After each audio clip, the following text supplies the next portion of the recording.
Assalamualaikum warahmatullahi wabarakatuh.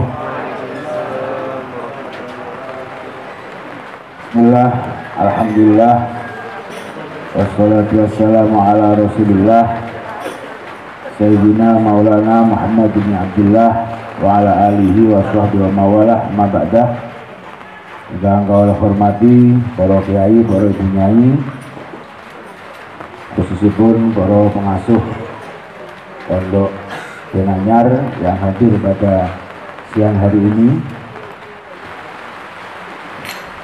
dan yang saya hormati segenap keluarga besar Pondok Pesantren Al Ibrahimi Dalis yang berkenan untuk menjadi tuan rumah pengajian Ifatul Atqiya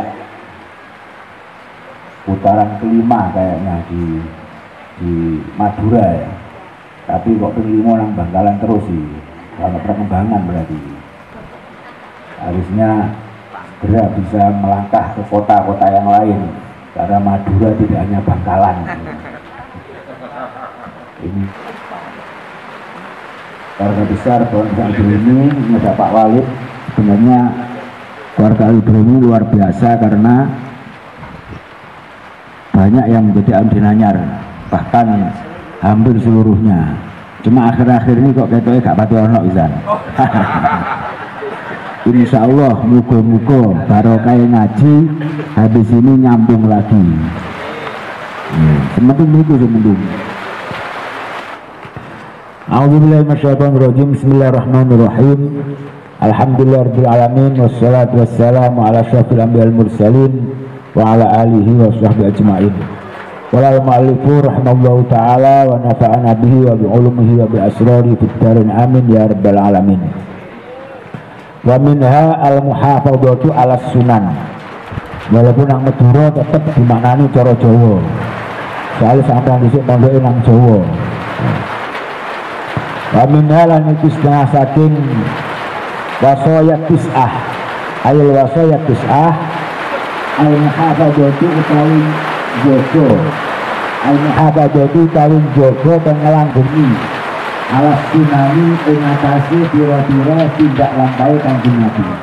Alas sunani ingatasi pira-pira tidak lampai Kanjeng Nabi.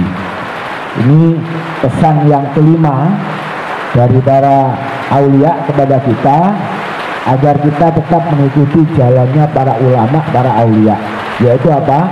Selalu menjaga diri kita untuk mengikuti tindak tanduk, perilaku dan ajaran-ajaran Kanjeng Nabi Muhammad Sallallahu Alaihi Wasallam. Hafid ala sunanin wa adabin atat maksuratan an khaiman jamur salam. Hafid ngerekso siro, hafid ngerekso siro ala sunanin ingatasi piro-piro kesunatan, ala sunanin ingatasi piro-piro tindak lampah, wa adabin lan piro-piro tata krama, wa adabin lan piro-piro tata krama, atat kang tumeka apa sunan lan adab, atat kang tumeka apa sunan adab,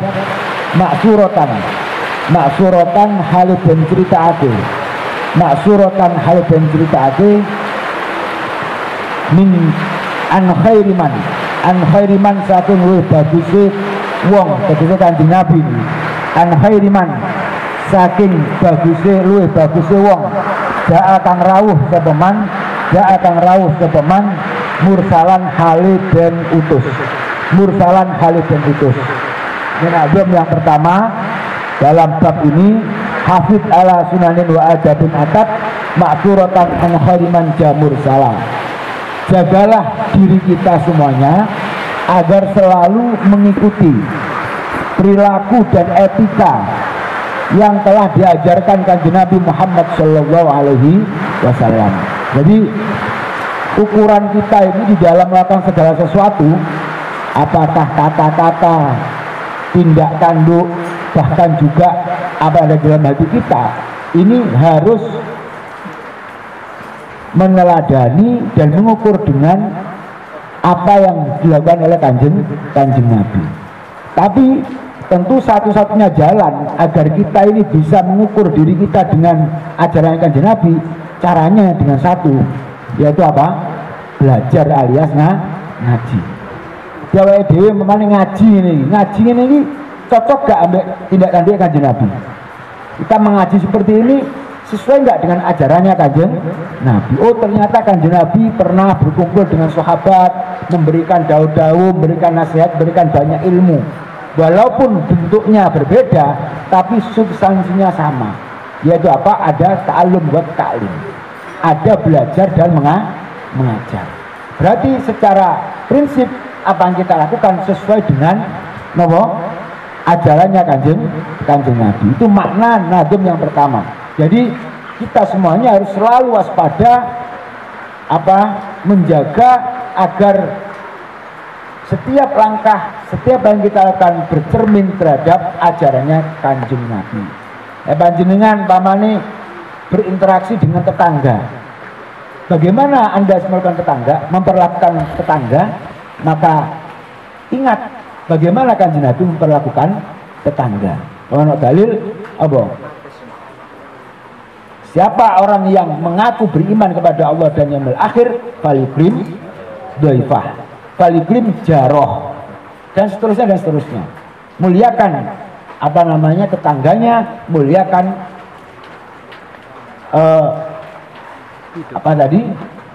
tamunya. Walaupun mungkin secara praktek tidak sama persis dengan Kanjeng Nabi. Umpamanya nang Arab wong teko disuguhi kurma, disuguhi susu umpamanya. Nang nggone Madura ya cukup disuguhi rawon kayak tadi itu. Itu nggak apa-apa, itu bagian bentuk dari ikram, dari memuliakan tetangga. Tapi substansinya sama. Makanya itu santri kayak seperti itu. Yakni hafid ayyus salik at-talibul yudawai al-muta'attishu li ta'atillahi wa taqwa ala sunanin wa adabin atat maksuratan an khairil mursalin sallallahu alaihi wasallam wa ala alihi washabihi ajma'in. Wa dzalika li'anna likulli wahidatin minha ta'siran fi tanwil qalbi wa sirron. Itu di penjelasannya dikatakan, wahai orang-orang yang punya cita-cita untuk mendapatkan ridhonya Allah Ta'ala, sampai juga cita-cita ingin diridhoi Gusti Allah. Santri mesti ngono cita-cita. Enggak ada cita-cita lebih tinggi daripada cita-cita mendapatkan ridhonya Allah. Itu santri, Pak. Lah cita-cita kok di sore iku mesti gak pakai santri.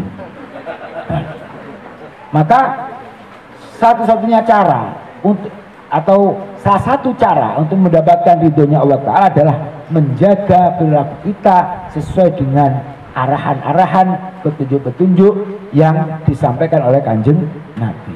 Dan awalnya kita yakin, Pak, kita harus yakin bahwa dengan kita ini konsisten, sungguh-sungguh di dalam menjaga teladannya Kanjeng Nabi, itu pasti akan berfaedah, bermanfaat, memberikan asar, memberikan bekas di hati kita, dan pasti akan mendapatkan rahasia-rahasia ilahi.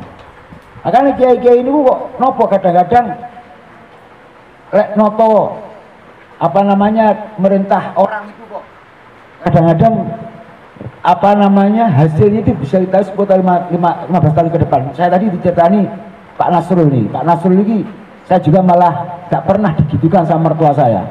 Jadi sama mertua saya diperintah untuk beli rumah di sekitar stadion. Waktu itu dia ya bingung, uang rumahnya jauh dari situ, kemudian juga gak jelas manfaatnya. Daunnya mertua saya almarhum Kiai Munif Jazuli Poso ya. Terus nanti di situ akan kumpul para penggerak-penggerak Nahdlatul Ulama. Dan itu nyatanya sekarang baru. Ketika ono istighosa ya akeh faedahe. Jadi poskonya teman-temannya dia sebagai penggerak-penggerak Nahdlatul Ulama. Kenapa Kiai kok sering ini? Atau mungkin panjenengan yang pernah merasakan daunnya Mbah Bisri yang pada saat jadi santri biasa-biasa, atau mungkin panjenengan murid-muridnya Kiai Wazir, Kiai Wahab, tahu didawi sing pas dadi santri sampean gak pati percaya, rada ingkar. Iki Kiai iki nasihati kok apa iki? Gak cocok ambek atiku iki. Walaupun rada grenjel lek santri tenanan tetep dilakoni. Suatu saat ternyata ini menjadi manfaat yang besar. Itu kenapa? Karena beliau-beliau ini adalah orang-orang yang selalu meneladani kanjeng Nabi. Dengan selalu meneladani kanjeng Nabi itu, maka ini tadi wadzalika li anna kulli wahdatin minha ta'siran fi tanwiril qalbi. Semua yang kita lakukan, semua yang kita jalankan atas teladannya kanjeng Nabi, harus kita yakini akan memberikan keterangan, akan memberikan terang benderang di dalam hati kita, dan pasti akan memberikan rahasia-rahasia ilahi yang mungkin tidak terungkap pada saat ini, tapi bisa-bisa akan menjadi manfaat di masa depan. Itu harus kita yakini. Dan makanya apalagi zaman sekarang ya, salah satu hal yang paling langka itu ya menjaga perilaku kita ini seirama dengan teladannya kanjeng Nabi. Makanya wonten hadis yang menyatakan, yang hadis maqalah mungkin, sayati alaikum zamanun la yakunu fihi syai'un a'azzu min salasah. Akan datang di suatu masa di mana ada 3 hal yang sangat langka. Pertama adalah dirhamin halalin, golek rezeki sing halal. Iku langka. Saiki ku maksimal subhat, maksimal ya. Terus paling apik bisa. Golek sing halal thayyiban iku juara. Sing ono nggih tiang-tiang sing macul ten ngene griyane. Orang-orang yang macul kemudian dengan hidup pas-pasan, itulah yang mungkin kira-kira ya Allah halal thayyiban. Mangke niku imut. Terus enten khodami harus takwa niku cerita. Pas khol ngoten niku kan jenenge kiai, lek pas khol kan waya panen, Pak. Amplop gak karu-karuan. Niku khodame dikengken disuruh untuk buka. Iki sakmene kumpul dhewe. Begitu dibuka ana sing 5.000, iku bagianku iku. Iki mesti sing paling ikhlas, iki sing paling halal iki jane. Wis iki tak pek, sing liya-liyane kok dienggo apa kekno wong gak apa-apa iki. Itu karena apa? A'azzumin, ini adalah hal yang paling yang langka di hari ini. Makanya jenengan kedah tetap untuk berusaha mencari rezeki yang halal. Just berusaha halal kok oleh subhat si makfulah, Pak. Sementing usaha halal, ojo ket awal usahanya haram. Kok berharap subhat itu gak malah haram akad bisa oleh. Ini penting ini ya. Tetap kita harus berusaha untuk mendapatkan, dan santri mboten pareng mboten kerja. Lek kiai gak pati kerja gak bawa, Pak. Gak kerja kopen kok kerja kan malah kakean bahaya, Pak. Kok angan-angane macam-macam. Karena makanya Kanjeng Nabi itu ketika rawuh di Madinah, beliau ini berdakwah itu tidak menyuruh rutinitas dari ahli Madinah itu berubah, tidak. Beliau mempersilahkan sing macul ya macul, cara unang gini ngoten. Sing jadi PNS ya jadi PNS, jadi KUA tetap KUA. Tapi wae ngaji-ngaji di waktu-waktu yang tepat.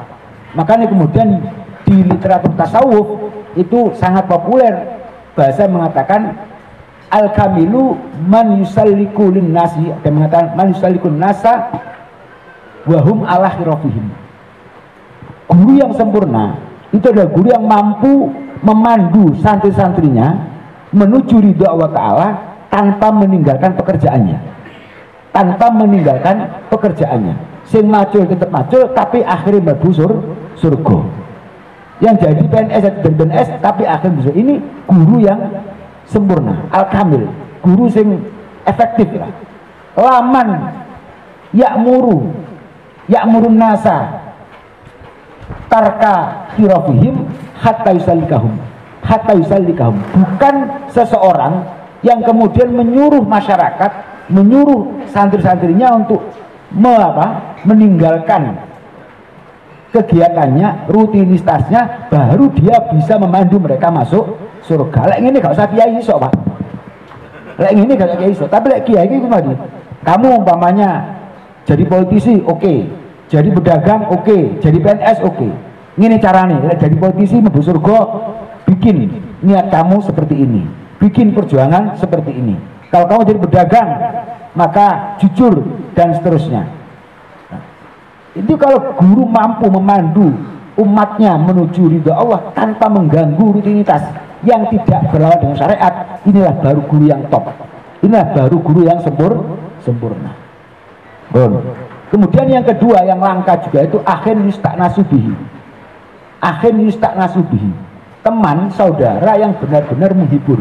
Menghibur itu artinya menemani kita dalam suka dan duka. Dan iki salah siji menurut saya yang punya potensi untuk jadi seperti ini adalah teman alumni, Pak, santri, Pak. Biasanya hubungan antar alumni itu luar biasa karena dia dulu pernah dikejar keamanan bareng-bareng, pernah gak bayar nang warung ya bareng-bareng ini. Itu alumni, sehingga diutang ya bareng-bareng, gak nyaur ya bareng-bareng sampai saat ini. Ini biasanya bisa jadi saudara yang saling menguatkan. Ini langka, makanya penting kumpul-kumpul ngeten ini penting antar alumni panjenengan khol rawuh suanang kiai. Wis to kiai ku Pak sampe sambati apa ae mesti dirungokno, minimal didongakno. Lek gak iso sampe sama nyarutan kiai ini ndonga nangis padha diutang soalé. Ora aja to ngoten. Kiai disambati ambek santri ini, yai apa masalah kok gak ada utang? Ya wis tak dongakno. Iya ini mah nangis guru-guru. Ditakoki, lho napa ya kok jenengan nangis? Aku diutang wae hakite mengawakmu. Dan yang ketiga adalah ausunnatin yuk malu biha. Yang ketiga yang langka di akhir zaman adalah apa? Ini sunnah. Sunnah yang diamalkan. Dia merawat dhewe iki kabeh semua yang kita lakukan ini mengikuti teladannya Kanjeng Nabi. Ini bukan hal yang mudah. Banyak tantangannya, banyak tantangannya. Lingkungan kadang-kadang tidak mendukung, tapi kita sebagai santri punya cita-cita seperti itu. Terus, ya gaya kok tidak malah yudroku kulhu la yudroku kulhu. Sesuatu yang tidak bisa kita lakukan secara sempurna, jangan ditinggalkan semuanya. Inna tasawwufa kullaula wal adab wa minal ma'arifi wa minal awarifi fatlubanhu wa awila. Inna tasawwufa saat tenane ilmu tasawuf, inna tasawuf dan ilmu tasawuf kullau yaskabun tasawuf ikulah wal adabu nyektine yaiku tata krama. Ikulah wal adabu nyektine yaiku tata krama. Wa minal awarifi lan saking kitab awarifil ma'arif. Wa minal awarifi lan saking kitab awarifil ma'arif fatlubanhu mongko nyupriya sira temen ing adab. Fatlubanhu mongko nyupriya temen sira ing adab wa awila lan ngukuhake temen sira. Wa awila lan ngukuhake temen sira.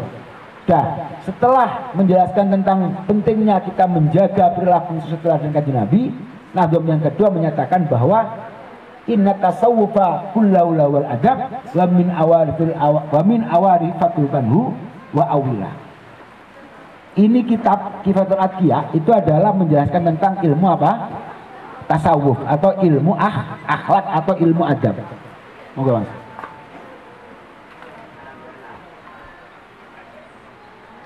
Ini Kiai Syamli dari Sumeneb, suaminya kakak saya, Bunyai Mas Adah Suhaib. Jadi inti dari tasawuf itu adalah etika. Dan salah satu kitab yang direkomendasikan oleh Syekh Zainuddin Al-Malibari, pengarang Nazm Hidayatul Adqiyah ini adalah kitab yang namanya Awariful Ma'arif karangannya Imam Suhrawardi. Jadi kalau di dalam dikatakan menggunakan bahasa inat tasawufa kulalul adab ini meniru dari daunnya Kanjeng Nabi kayak al-hajju arafah, ay mu'dzamul haji al-arafah, ay mu'dzamul haji arafah.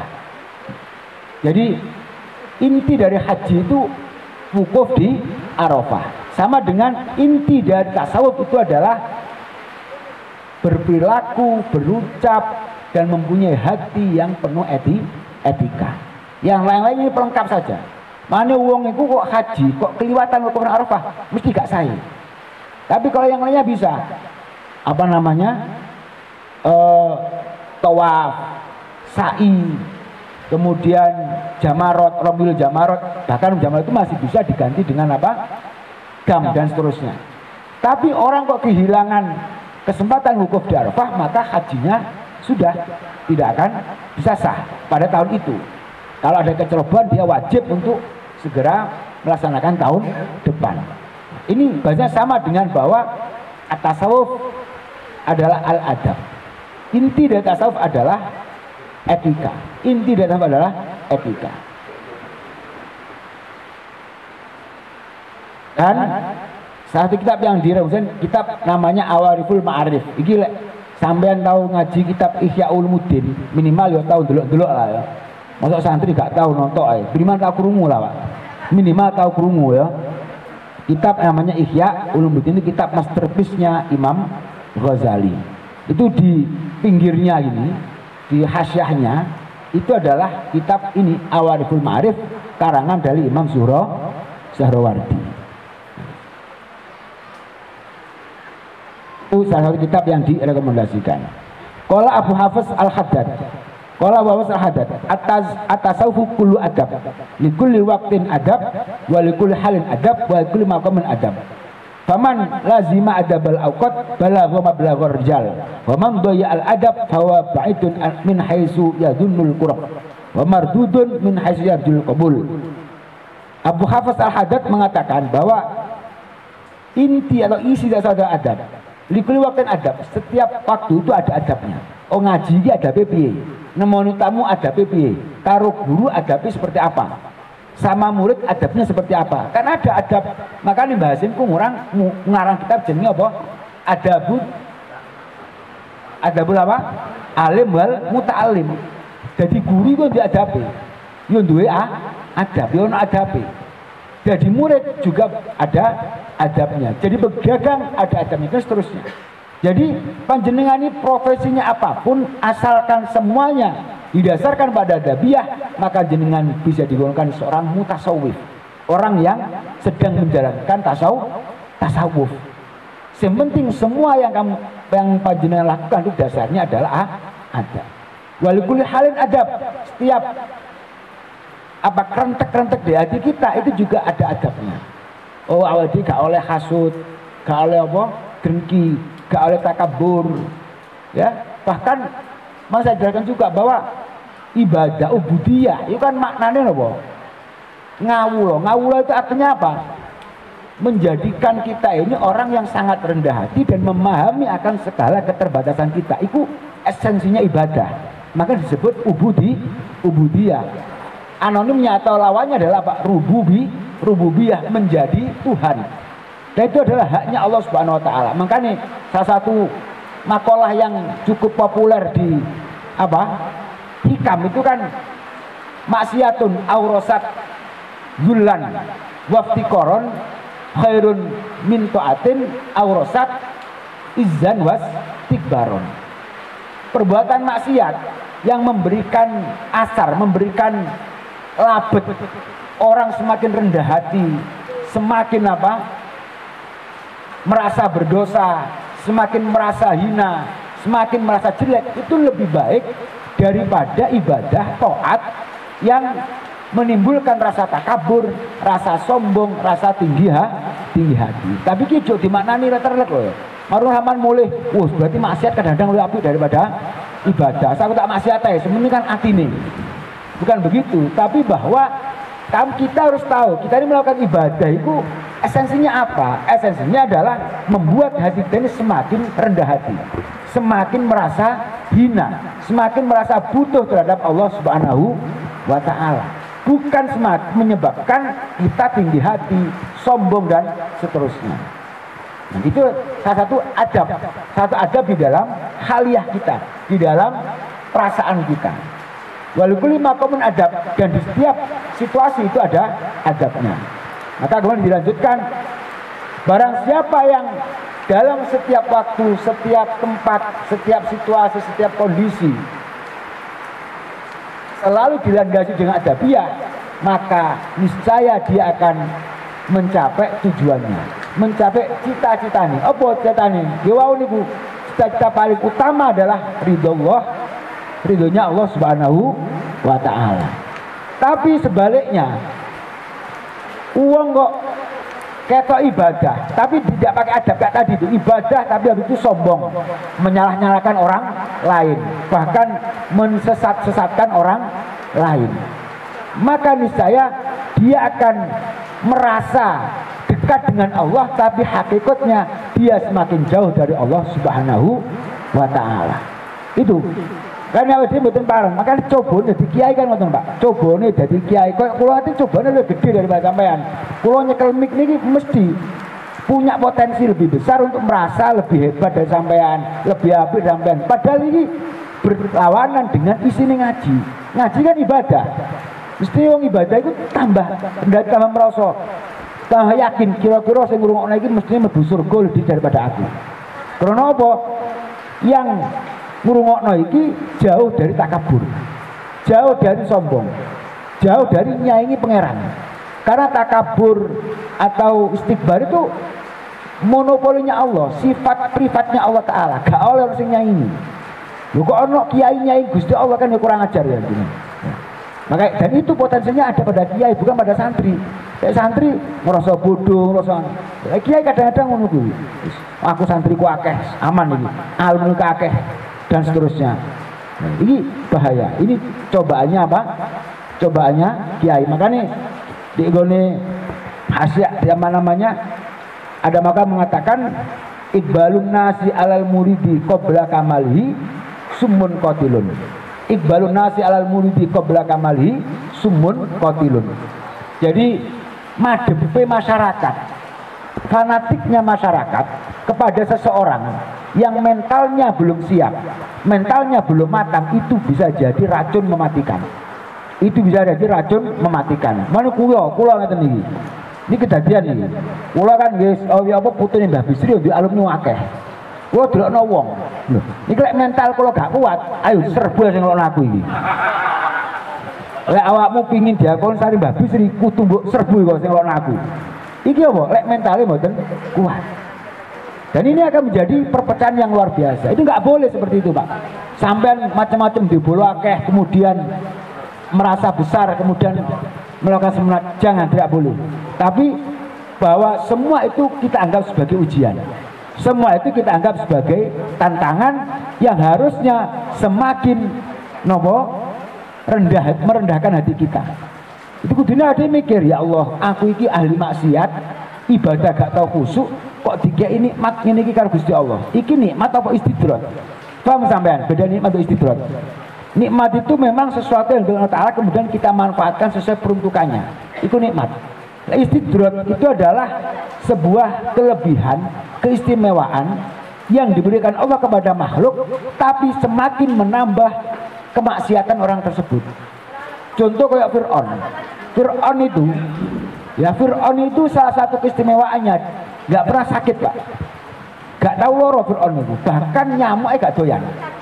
Nyamuk itu gak doyan gede Fir'aun, makanya dia ngerasa pangeran, gak tahu loro, sehat terus-terusnya.